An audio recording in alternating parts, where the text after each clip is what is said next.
How many of you, if you were never exposed to sin, do you think would commit sin in their lives? If you were never exposed to it, didn't know what it was, how many of you would commit a sin? How many? Anybody? The truth is, if it's not in your upbringing, right, if it's not acceptable by the society around you, you probably won't do it. You won't do it. That's just like there were things I was not exposed to as a child, so they were foreign to me, so foreign that the act of committing it jarred my entire system. Why? Because it wasn't something that was incorporated into my upbringing. It wasn't.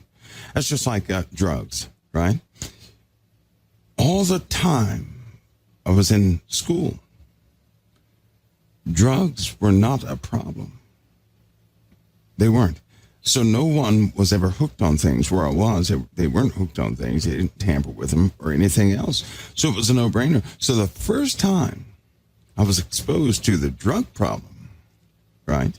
While I was in the Army, I was exposed to a drug problem. And it was something I could not, I was thinking to myself, how can a person do this? You know, why don't they just cut it out? I had no experience, mind you. That's what I was thinking.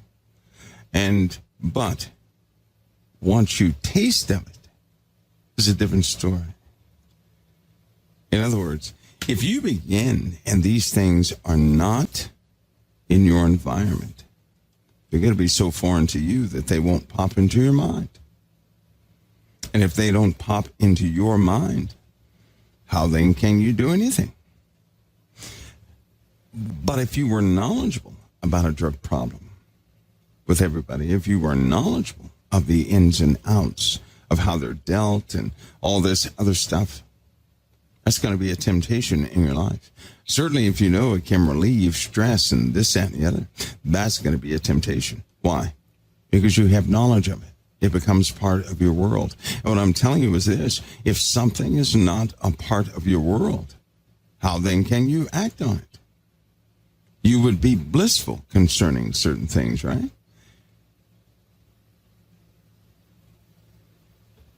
So what happens to a person who looks in every single subject? I'll tell you. Somebody who searches very deep things of, whatever the subject is. They go headfirst into it. What happens in that case is that person has to deal with a lot of temptation, don't they? Huh? A lot of it. Before all of you lost your virginity, you saw that act as one thing. But once your virginity was lost, it became a craving. See the difference? Before it was just innocent thoughts, right? You with your hormones were cutting up. But after the fact, because you had deep knowledge of it, experience with it, it became a craving. Something you had to fight. You didn't have to fight it at one stage in your life because it wasn't important. You only fight something that you're familiar with. Otherwise, being in that blissful state, the Lord compensates for that, for your sakes. Isn't that awesome? Truth is, we know a lot. We immerse ourselves into a lot, and a lot of things have become part of our world. And so right now, as I'm speaking to you, we have lots of points of temptation. We do. Because we have all these points of temptation, it's important that we do not move away from Christ. Because in the moment we do, we're going to fall prey to those temptations. You will. I've already described to you guys part of the act of fulfillment of the body and what it craves after. You can have moments when you're just sitting there and all of a sudden a craving for some sinful act hits you, right? You have a craving for it, and you can fight it all day. Then once you give in to it, and once you immerse yourself into it, and then you come out on the other side. It zaps you of spiritual life. How many have found that out? It's like once you do it and get it out of your system, you're zapped. Your spiritual life is zapped. It's almost like you start from square one. How many know that? And then you think to yourself, why did I do it? And you feel disgusted with yourself and everything else. But it should give you an idea of how strong your flesh desires can be. Right? That means your flesh has some very strong desires. Now listen to this. Because of the spillage taking place right now, the spillage would be mankind is making room for those things in the spiritual realm to occupy this realm. Right? They have this power where they can truly present something to you to cause you to be very lustful over it. And if we have problems fighting our flesh over these small things that we have to get out of our systems, only to find out it causes condemnation of self. If we have an issue with that, how in the world can we withstand something that's a billion times more powerful and influential?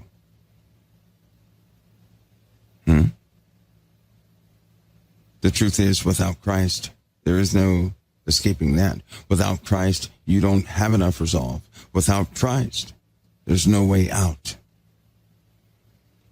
Just like the day you were drawn in to commit a sin, you felt disgusting afterward and felt like you were spiritually zapped.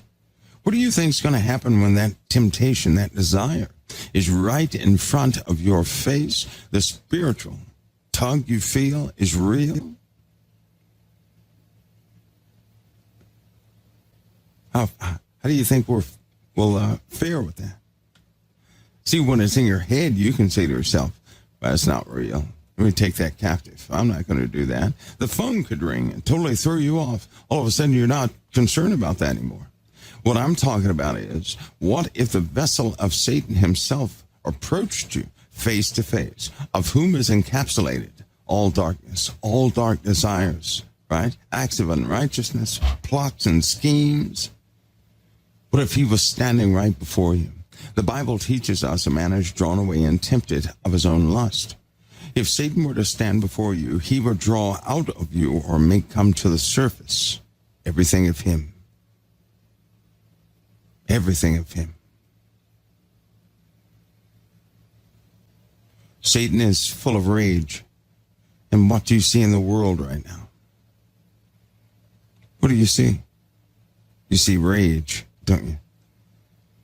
You can flip the television on and track the footprints of Satan walking all throughout the earth, because he leaves in his wake destruction, death, anger, deep depression and sorrow, bitterness, hopelessness, murder. He consumes whatever he touches. He does. And there are too many people, right?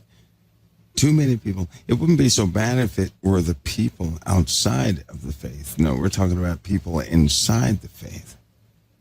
So what weakness do we have in this regard? And what in the world are we actually contending with? Well, let's discuss that. Let's see where they are. We're talking about doorways. Doorways that humanity can open. Those doorways, right? Through desires. Let me give you an example of something. Suppose you're an artist and you have a passion for art, but you don't draw very well. And all your life, you have tried and tried and tried, and nothing comes out right. But you never give up. And one of your heart's cries would be, I wish the Lord would grant me the hands to draw what I see, right? If that person should die not fulfilling that, do you know what happens to their kids? Anybody? You guys know what happens to their children? Their children are born not only with that trait, but with an ability to go much further than the parent. Do you guys remember the Lord explained that he gave man, now you have to read 3 different parts of the Bible to get this, but when he made a woman for mankind, he did so that the man could perpetuate himself by way of children. In other words, he could, whatever he established would be carried on by his children. Here's what's so funny. Most of these folks, when we read in the Bible, they knew who their sons were. But all too often, the sons were in a different path with them, and then they knew, some of them knew who their grandchildren, who they were. But they did not share with him, right? These internal things that we do have. The Lord gave explanation. He didn't make us eternal because it was for man to strive in this earth, that they may learn piece by piece to build things, to do things, right? And when you have a child, all of what you can do, but with a passion with it, that child is born with a mastery. Where you left off is where they begin to take it much further. Do you know that? That's in all families. You can see that in all families. And it's almost undeniable. Undeniable. Yet, it's almost like people ignore it, don't they?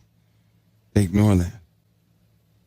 That small little thing that demonstrates to us a process of fulfillment that the Lord has set in motion. Through your children's children, accomplishment may be made. That's why in the Bible it says we have entered into another man's labor when it speaks in regard to the gospel. We didn't establish, right, all this stuff in the gospel, but we surely do enter into what somebody else labored for. Suppose somebody fought tooth and nail as they ministered all throughout a neighborhood. Now, nobody followed them at first. Nobody heard them at first. But one person heard them and thought it was wonderful. Then 2 people heard them, thought it was great. 3 people, right? So on and so forth. So you have all these individuals who now have heard the one person. They heard him. They were shut down at first. They heard him. This guy's in the field. The laborers are few. He's in the field working. But suppose his time is up. He brings them to a recognition they need Christ, and then his time is up. So what happens? In his children's line, a work is to be completed. So his children step up to the plate, having everything he had, plus they have more, and they finish the work. And if that person should fall, the work continues through more generations. This is what the Lord has set up for us. You have desires to do things, but you don't have time to fulfill them.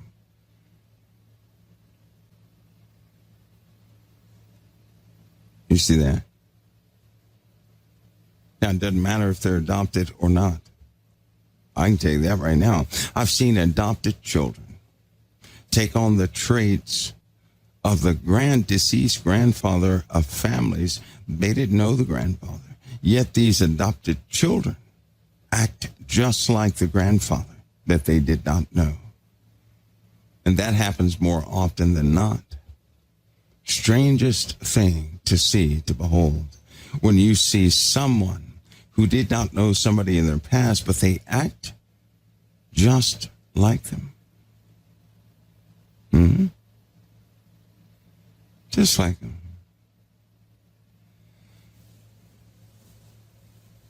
The Lord knew what he was doing. Then we get up to our time. How many people in your past do you think prayed to be released from the oppression in this place? We all know that slaves did it, didn't they? But they had children. And the more children they had, given the generations, the more incorporated those once slaved people become with society. But it takes more than one generation. It takes a few.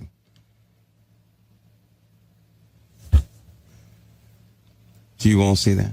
So that means there's a principle at play that we ought to pay attention to.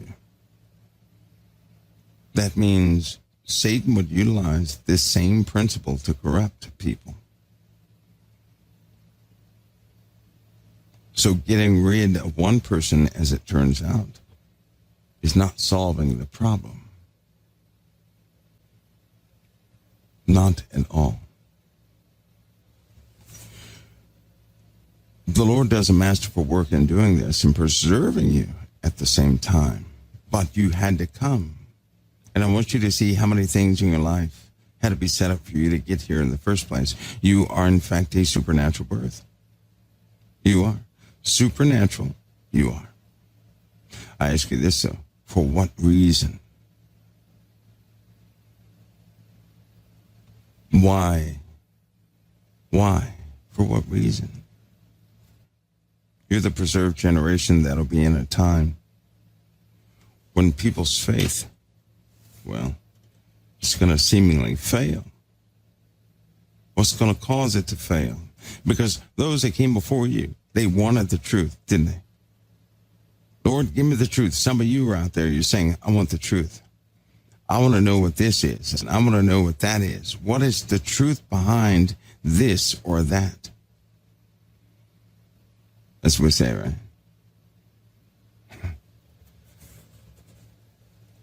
We're that generation of which many sowed into. We are the product of many hopes and dreams. We have to establish that so that you understand who you are. You are the product of somebody else's prayer. Your belief in Christ is a seal. It is a seal upon you. And you were always meant to go through what I would term the Lord's crucible. Always. A set of tests, right? To see if you will serve or not. In any given situation. And why is all this important? It is true, mankind has no idea what they're about to face. It'll look like all the dimensional gateways will open up at once and creatures will come pouring in. Things that people are going to have to contend with. But with Christ, you're a victor. You'll overcome with Christ. Without Christ, you're dead already. Because those things that found a home in you, they don't want to lose you as a home. They're going to fight tooth and nail to keep it. They don't care what they have to do, but they'll do it to keep it. Having said all that, I need to emphasize the difference of the time approaching. Some of the stories you have heard, some of the stories left out. Most importantly, to give you an idea of what it was in the days of Noah as it was recorded by those who experienced the flood. They experienced the flood. They saw the storm clouds. They saw the giants. They beheld the monsters. The same ones we see today. They're descriptions of what they saw. Big black dogs with glowing red eyes. Big ape-looking men with yellowish glowing eyes. Isn't that something? We have to go over that. Once you identify these things, once you know about these things, your identification of such will take off through the roof.